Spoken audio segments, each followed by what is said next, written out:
त्र्यंबकेश्वर मधील बातमी झी 24 तास न दाखवल्यानंतर प्रशासनाला जाग आली आहे। नाशिकची जिल्हाधिकारी जलज शर्मा आणि ग्रामीण पोलिसांचे अधिकारी त्र्यंबकेश्वर मंदिरामध्ये जाऊन घटनेची माहिती त्यांनी घेतली आहे आणि सर्व सीसीटीव्हीची तपासणी करून चौकशीचे आदेश दिलेत। त्र्यंबकेश्वर मंदिरामध्ये दर्शन घेताना वयोवृद्धांना ढकलून सुरक्षा रक्षकांनी मारहाण केल्याचा आरोप एका भाविकाने केला होता। आपल्या वयोवृद्ध आईवडिलांना सुरक्षा रक्षकांनी ढकललं आणि त्यानंतर मारहाण केल्याचा आरोप वकील असलेल्या सूर्यवंशीने केला।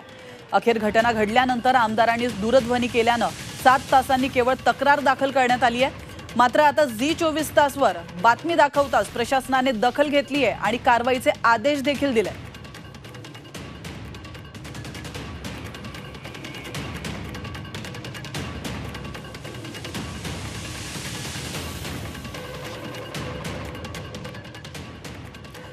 तर तक्रारदार महिलेचं नेमकं काय म्हणणं होतं आपण पाहूया।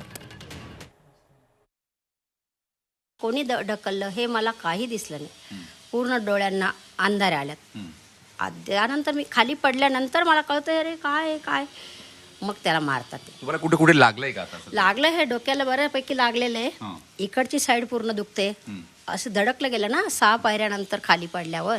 समजलंच नाही मारायला सुरुवात का केली। मी तर हात उचललाच नाही। ठाणे अंमलदारांकडे गेल्यानंतर सुद्धा मी म्हटलं ज्यांनी मारलं त्या गार्ड्सला बोलवा। या सुपरवायझरने मारलेलं नाही तर सुपरवायझर ठाणे अंमलदारांसमोर सांगतो की पहिला फटका मीच मारला, मला त्या मारामारीमध्ये काही समजलंच नाही। आणि सीसीटीव्ही फुटेज बघितलं जावं, त्याच्यामध्ये या सगळ्या गोष्टीला न्याय मिळावा हीच माझी विनंती आहे। मी पाहतो एका बाजूला की माझी पत्नी पडलेली होती खाली, तिला लागलेलं होतं, लहान मुलं नातू तो रडायला लागून गेला होता। मी सगळ्या लोकांना सांगतो की बघा हे आम्हाला किती त्रास देऊ राहिलेले। तर यावर नाशिक जिल्हाधिकाऱ्यांचं नेमकं काय म्हणणं आहे आपण ऐकूया।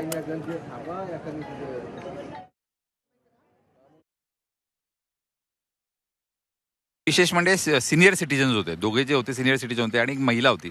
तिला या पद्धतीनं पायरीवरून खाली फेकणं पाडणं आणि तिला लागलेलं पण आहे।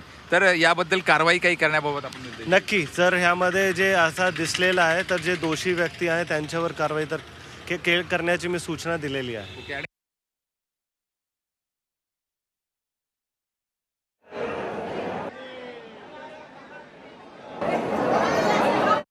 आपण जे प्रकरण म्हणतात त्याचं आम्ही सीसीटीव्ही फुटेज वगैरे तपासलेलं आहे। त्यामध्ये आपण ज्या म्हणतात तक्रारी, त्या स्वरूपाच्या तक्रारी बऱ्याच वेळा समोर आलेल्या आहेत। पण ज्यावेळी व्हेरिफिकेशन होतं त्यावेळी सत्यता त्यामध्ये काही घटनांमध्ये आढळून आली, काही घटनांमध्ये सत्यता आढळून आली नाही। तर अद्याप सुरक्षा रक्षकांवर आम्ही कारवाई केलेली नाही आहे, पण जर कोणी तक्रार दिली तर आम्ही त्यानुसार कारवाई